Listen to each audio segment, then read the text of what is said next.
अस्सलाम वालेकुम, welcome to Naeem's virtual academy. This is Dilshad Murtaza. Lecture number 26 आहे अॼु असांजो। लेक्चर नंबर 26 में पाण पढ़ण वारा आहियूं टाइप्स ऑफ केमिकल रिएक्शंस। इन खां पहिरियां वारे वीडियो लेक्चर में पाण केमिकल रिएक्शंस पढ़ियासीं ऐं केमिकल इक्वेशन पढ़ियासीं। उन सां गॾु गॾु chemical change and physical change खे पाण सम्झियासीं। सो अॼु जे वीडियो में पाण केमिकल रिएक्शंस जा टाइप्स पढ़ंदासीं। सो केमिकल रिएक्शन जा जेके टाइप्स हूंदा पिया आहिनि उहे इन बुनियाद ते हूंदा पिया आहिनि त कहिड़े नमूने सां रिएक्टेंट सां रिएक्ट करे प्रोडक्ट्स खे बणाइनि था पिया। सो इन बुनियाद ते केमिकल रिएक्शन जा काफ़ी सारा टाइप्स हूंदा पिया आहिनि, पर हिन वीडियो में पाण पढ़ूं था पिया इन जा मेन 5 टाइप्स जेके बेसिक टाइप आहिनि ऐं तमामु इम्पोर्टेंट आहिनि, जेको आहे सो असांखे मालूम हुजणु, छो जो इहे पाण खे अॻिते काफ़ी जॻहनि ते जेको आहे सो कमु अचण वारा आहिनि। सो सभ खां पहिरियां त पाण इन सभिनी टाइप्स खे जेके पाण डिस्कस करण वारनि खे हिते राइट कयूं था पिया ऐं पोइ वन बाय वन हिकु हिकु टाइप खे जेको आहे सो क्लियर कयूं था पिया। सो ही 5 टाइप्स ऑफ केमिकल रिएक्शंस आहिनि जेके अॼु जे वीडियो में पाण सम्झण वारा आहियूं। सो ही total 5 types of chemical reaction आहिनि जेके अॼु जे वीडियो में पाण सम्झण वारा आहियूं, जेके तमामु इंपॉर्टेंट आहिनि। सभ खां पहिरियों जेको रिएक्शन आहे उहा सिंथेसिस रिएक्शन, उन खां बाद सेकंड डीकम्पोजिशन रिएक्शन ऐं थर्ड आहे सिंगल डिस्प्लेसमेंट रिएक्शन, नंबर 4 आहे डबल डिस्प्लेसमेंट रिएक्शन, नंबर 5 आहे कंबस्चन रिएक्शन। ये 5 ई पढ़ूं था। सभ खां पहिरियों जेको रिएक्शन आहे असां वटि सिंथेसिस रिएक्शन। अगरि पाण इनखे ॾिसूं त सिंथेसिस रिएक्शन जेको आहे उहो अहिड़ो केमिकल रिएक्शन जो टाइप आहे जंहिंमें कोई बि 2 या 2 खां वधीक रिएक्टेंट्स मिली करे कंहिं हिकिड़े प्रोडक्ट खे ठाहींदा पिया हूंदा आहिनि। सिंपली हिकिड़ो रिएक्टेंट कंहिं ॿिए रिएक्टेंट सां रिएक्शन कराए कोई हिकिड़ो प्रोडक्ट बणाईंदो पियो हुजे। सो इनखे पाण डिस्क्राइब कयूं था पिया हिते। सो असां सिंथेसिस रिएक्शन के डेफिनेशन में डिस्क्राइब कुछ इन तरह सां कयो आहे त 2 or more reactants combine to form a single product. 2 या 2 खां वधीक रिएक्टेंट्स जॾहिं कंबाइन थींदा पिया हुजनि, यानी कि केमिकल रिएक्शन करींदा पिया हुजनि ऐं उन्हनि जे नतीजे में कोई हिकिड़ो प्रोडक्ट ठहे थो पियो, हिकिड़ो कंपाउंड बणे थो पियो, त this will be called a synthesis reaction. ऐं सिंथेसिस रिएक्शन खे पाण कॉम्बिनेशन रिएक्शन बि चवंदा पिया हूंदा आहियूं। कॉम्बिनेशन रिएक्शन कॉम्बिनेशन रिएक्शन खां अलावा इनखे असां एडिशन रिएक्शन बि चवंदा पिया हूंदा आहियूं। एडिशन रिएक्शन काफ़ी बुक्स में एडिशन रिएक्शन जे नाले सां जेको आहे सो इहे रिटर्न हूंदो आहे।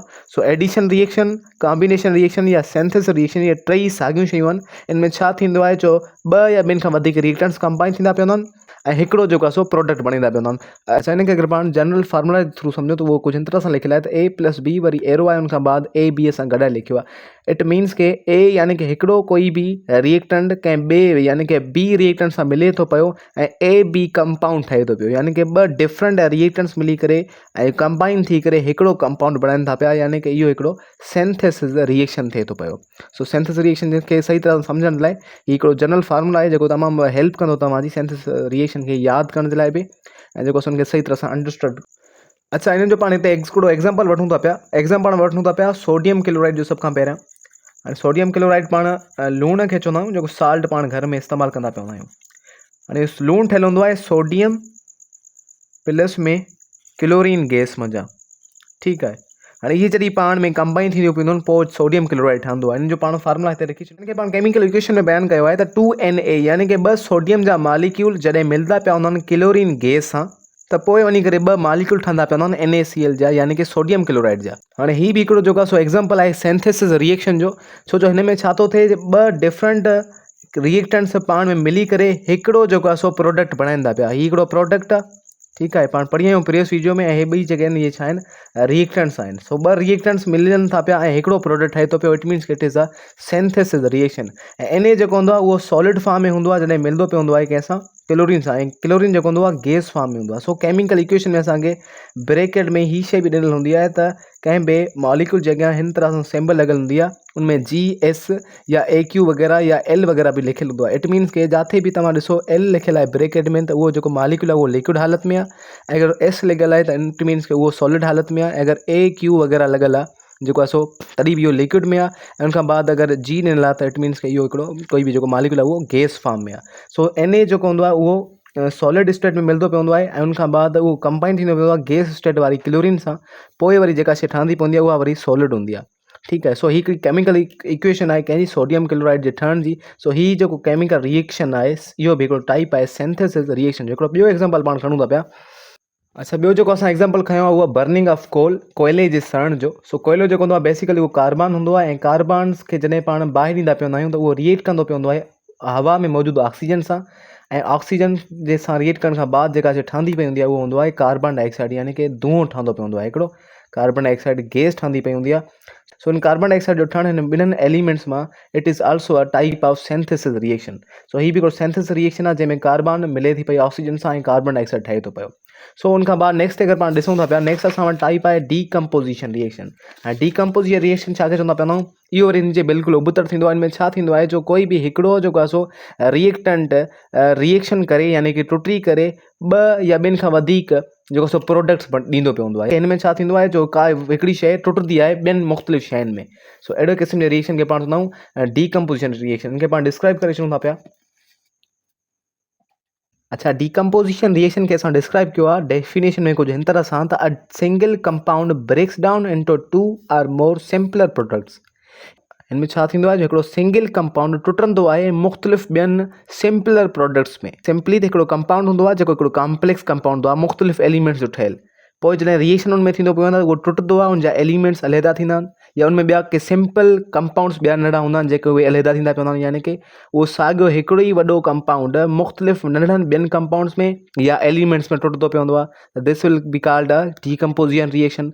इन शइ खे पाण इन टुटण खे इन रिएक्शन थियण खे पाण कंपोज़िशन केमिकल रिएक्शन चवंदा पवंदा आहियूं। ठीकु आहे। तो अगरि पाण जनरल फार्मूला जे थ्रू सम्झूं त हिकिड़ो कंपाउंड हूंदो आहे जंहिंखे पाण AB सां ज़ाहिर कयो आहे, उहो टुटंदो आहे सिंपलर ॿियनि कंपाउंड्स में। यानी कि जंहिंमां पहिरां उहो ठहियल हो उहे कंपाउंड्स अलहदा टुटी पवंदा हिन रिएक्शन दौरान। त अहिड़े क़िस्म जे रिएक्शन खे पाण डीकम्पोज़िशन रिएक्शन चवंदा पिया आहियूं। I hope it's clear now. इन जे एग्जाम्पल्स अगरि पाण ॾिसंदा पिया हुजूं त इन जे एग्जाम्पल्स में ईंदो। एग्जाम्पल्स में अगरि पाण ॾिसूं जेको वाटर हूंदो आहे उनजे मालिक्यूल में अगरि इहो रिएक्शन थींदो पियो हुजे त छा थींदो पियो हूंदो, जेका हाइड्रोजन गैस हूंदी आहे वाटर में उहा उनजा ॿई मालिक्यूल्स अलहदा थींदा पवंदा ऐं प्लस में ऑक्सीजन जेका गैस हूंदी उहा अलहदा थींदी पवंदी। यानी कि हिकिड़ो कंपाउंड जेको आहे उहो टुटंदो पवंदो ॿिनि सिंपलर कंपाउंड्स में, जे करे पाण खे डीकम्पोज़िशन रिएक्शन चवंदासीं पिया।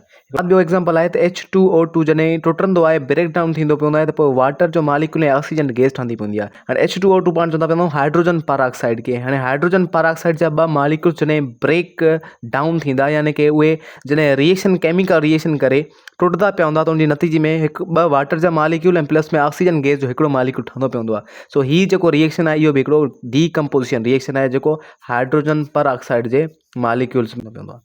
सो ही ॿई एग्जाम्पल जेके आहिनि डीकम्पोज़िशन रिएक्शन जा आहिनि। अहिड़ा काफ़ी सारा एग्जाम्पल्स जंहिंमें कोई बि हिकिड़ो सिंगल कंपाउंड ब्रेक डाउन थिए ऐं ॿिया सिंपलर प्रोडक्ट्स बणाईंदो पियो हुजे त उनखे पाण डीकम्पोज़िशन रिएक्शन सॾींदा पिया हूंदा आहियूं। अच्छा, उनखां बाद थर्ड टाइप आहे असां वटि सिंगल डिस्प्लेसमेंट रिएक्शन। हाणे अच्छा, डेफिनेशन थ्रू अगरि हिनखे पाण सम्झूं त डेफिनेशन में हिन तरह सां कुझु बयानु थियल आहे त one element रिप्लेसिस another in a compound. कंहिं बि हिकिड़े कंपाउंड में जेको एलिमेंट हूंदो आहे उहो रिप्लेस थींदो पवंदो आहे कंहिं ॿिए डिफरेंट एलिमेंट सां। त अहिड़े तरह सां हिकिड़ो नओं प्रोडक्ट ठहंदो पवंदो आहे जंहिंजे करे पाण चवंदा पवंदो इहो केमिकल रिएक्शन आहे ऐं इहो हिकिड़ो केमिकल रिएक्शन जो सिंगल डिस्प्लेसमेंट रिएक्शन वारो टाइप थींदो पवंदो आहे। सो अगरि जनरल फार्मूला जे थ्रू पाण सम्झंदा पिया हुजूं त हाणे फॉर एग्जाम्पल ही हिकिड़ो जेको आहे सो एलिमेंट आहे डिफरेंट ऐं ही हिकिड़ो कंपाउंड आहे। हिन कंपाउंड मां B जी जॻह ते A अची वञे यानी कि ही एलिमेंट हिन जी जॻह वठे ऐं B जेको आहे उहो आउट थी वञे हिन कंपाउंड मां। तो हिन जे रिप्लेस थियण सां जेको हीउ कंपाउंड आहे उहो AC थी वेंदो, यानी कि B जॻह ते A अची वेंदो ऐं प्लस में जेको B हूंदो उहो अलहदा थी वेंदो।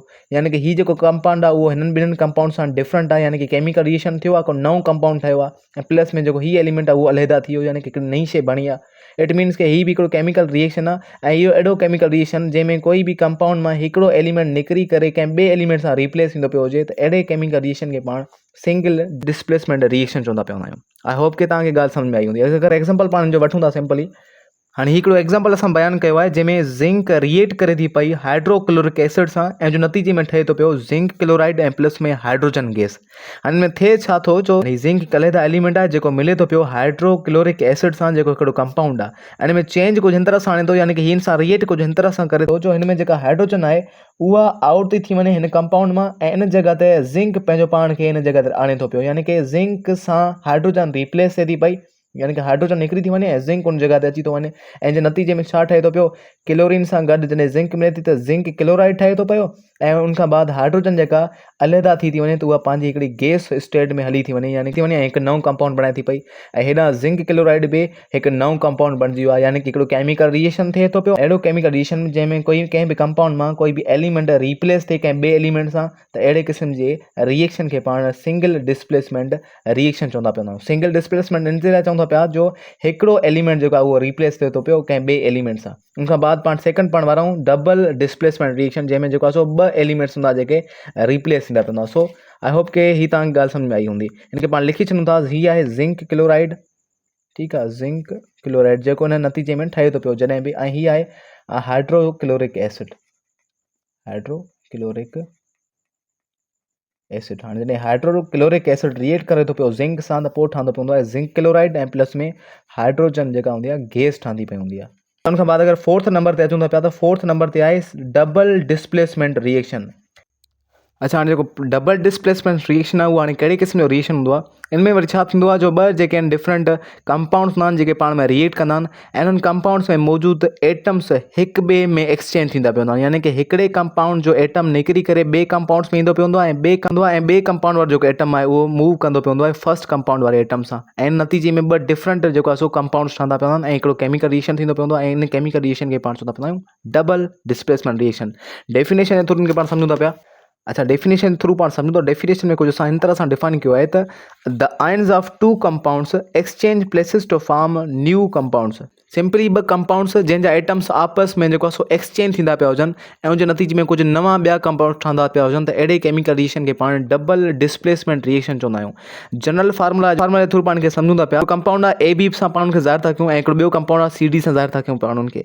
हाणे हिन हीउ जेको ए बी कंपाउंड आहे, हिन में ॿ एलिमेंट आहिनि ए एंड बी, ऐं सी डी में आहिनि सी एंड डी। हाणे थींदो छा त ए जेको हूंदो उहो रिप्लेस थी करे सी डी वारे सां मिलंदो पियो हूंदो, ऐं इन में जेको सी आहे उहो रिप्लेस थी करे ए बी वारे सां मिलंदो पियो हूंदो, यानी कि ए जेको ईंदो पियो हूंदो उहो सी जी जॻह ते ईंदो पियो हूंदो, ऐं सी वरी जेको आहे उहो ए जी जॻह ते ईंदो पियो हूंदो। इन तरह सां जेको प्रोडक्ट ठहंदो पियो हूंदो उहो ए बी जॻह ते सी बी थींदो पियो हूंदो, ऐं सी डी जी जॻह ते ए डी थींदो पियो हूंदो, छो जो इन्हनि पाण में एटम्स जेके आहिनि उहे एक्सचेंज कया आहिनि, ऐं नतीजे में जेके नवां कंपाउंड्स आहिनि उहे बिल्कुलु टोटली इन खां डिफरेंट आहिनि, यानी हिकिड़ो केमिकल रिएक्शन थियो आहे, ऐं इन टाइप जे केमिकल रिएक्शन खे जंहिंमें ॿ एटम्स कंहिं बि ॿिनि कंपाउंड जा एक्सचेंज थियनि हिक ॿिए सां, त अहिड़े रिएक्शन खे पाण डबल डिस्प्लेसमेंट रिएक्शन चवंदा पिया आहियूं। आई होप कि इट्स क्लियर।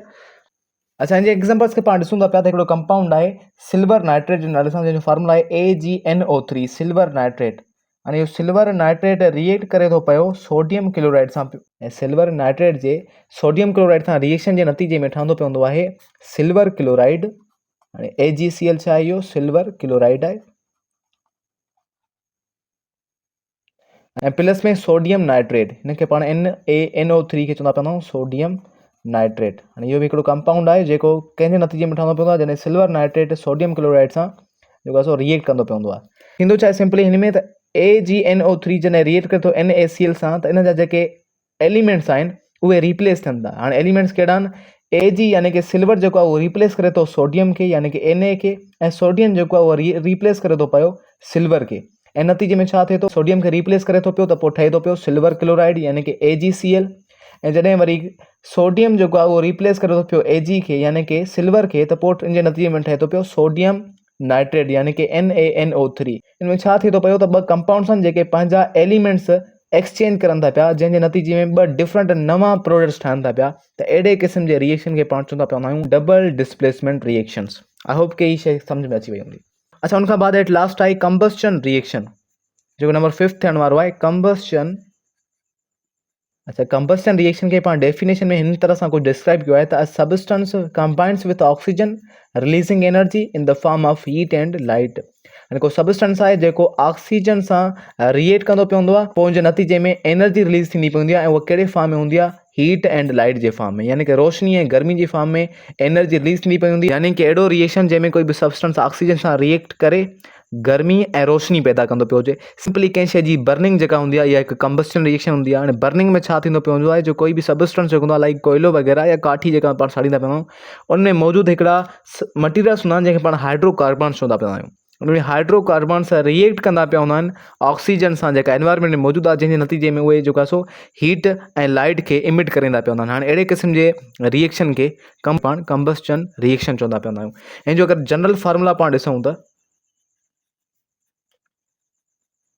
अच्छा हिते पाण लिखियो आहे त हाइड्रोकार्बन सां जॾहिं ऑक्सीजन मिलंदी पई हूंदी आहे, त पोइ कार्बन डाइऑक्साइड गैस ऐं वाटर जेको आहे सो ठहंदो पियो हूंदो आहे, हिन जे नतीजे में हीट वग़ैरह ऐं लाइट वग़ैरह बि रिलीज़ थींदी पई हूंदी आहे। ठीकु आहे, हाणे हाइड्रोकार्बन्स छा हूंदा आहिनि, इहे हिकिड़ा स्पेशल टाइप जा कंपाउंड्स हूंदा आहिनि जेके असांखे उन्हनि शयुनि में मिलंदा आहिनि जेके पाण फ्यूल जे तौर ते यूज़ कंदा आहियूं, या लाइक पेट्रोल में मिलंदा पिया हूंदा आहिनि, नेचुरल गैस वग़ैरह में, काठनि में मिलंदा पिया हूंदा आहिनि। इहे सभई शयूं जेके सड़ंदियूं आहिनि, जेके जलंदियूं आहिनि, जंहिंमां जेको आहे सो धुओं यानी कि कार्बन डाइऑक्साइड गैस वग़ैरह निकिरंदी पई हूंदी आहे, त इहे सभई हाइड्रोकार्बन्स हिननि में हिकिड़ा कंपाउंड्स हूंदा आहिनि जंहिंजी वजह सां इहा शइ थींदी पई हूंदी आहे। हाणे हाइड्रोकार्बन जा सिंपल अगरि पाण एग्जांपल वठूं त हिकिड़ो हाइड्रोकार्बन आहे सिंपलेस्ट हाइड्रोकार्बन मीथेन जे नाले सां।